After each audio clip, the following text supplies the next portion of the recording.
Juste dans le village principal, 35 meurtres, sans compter les autres. C'est pas pour rien que ça faisait 5 ans qu'aucun prêtre ne voulait aller là. Imaginez-vous un pauvre Canadien qui arrive là avec 3 laïcs.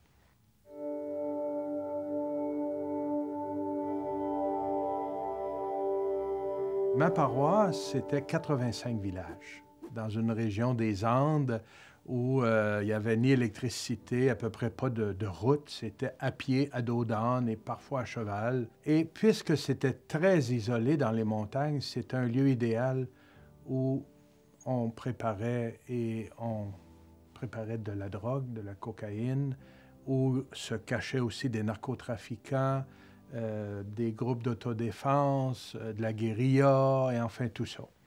Une région très compliquée et très violente. À un moment donné, les gens sont venus me voir, un petit groupe de la paroisse, pour me dire, « Monsieur le curé, vous avez l'air d'avoir un peu peur. Vous savez, c'est normal ce qu'on vit. Hein? » Il ne fallait pas me dire ça. Non, c'est pas normal. J'ai dit, non, c'est pas normal.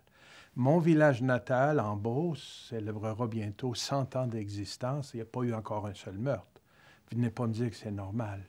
À un moment donné, c'était entre Noël et le jour de l'an. Dans le village principal, 5 assassinats, les uns après les autres. C'était souvent de la vengeance, des histoires passionnelles, reliées à la drogue, et enfin. Rendu au 5e, j'arrive pour présider ces funérailles, l'église encore remplie, les mêmes gens que j'ai vus 4 autres fois, entre Noël et le jour de l'an, imaginez-vous. Je ne savais plus quoi dire.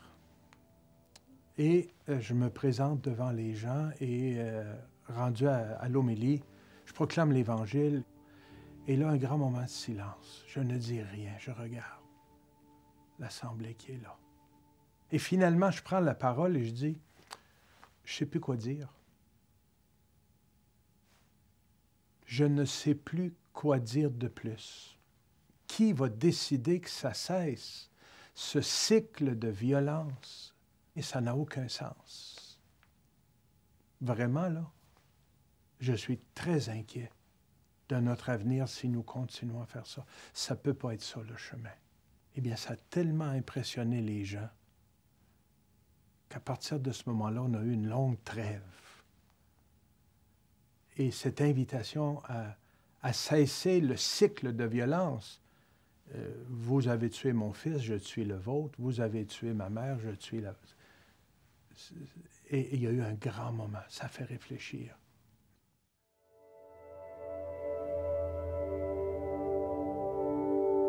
Un cycle de violence, ça ne peut se briser que par de l'amour, de la justice et en cours de route de la réconciliation, du pardon.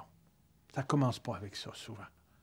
Je me souviens une fois, un délégué de la parole avait plusieurs enfants. Il ne savait ni lire ni écrire. C'est son plus vieux, qui arrivait à l'âge de 17-18 ans, qui lisait les textes de la Bible et lui les commentait. Il était très, très bon. Julio Romulo, qu'il s'appelait. Et un jour, pour se venger, quelqu'un a assassiné son fils. C'était très, très difficile pour lui. Et il a eu envie de se venger, mais il s'est souvenu que l'Évangile nous invite à d'autres choses.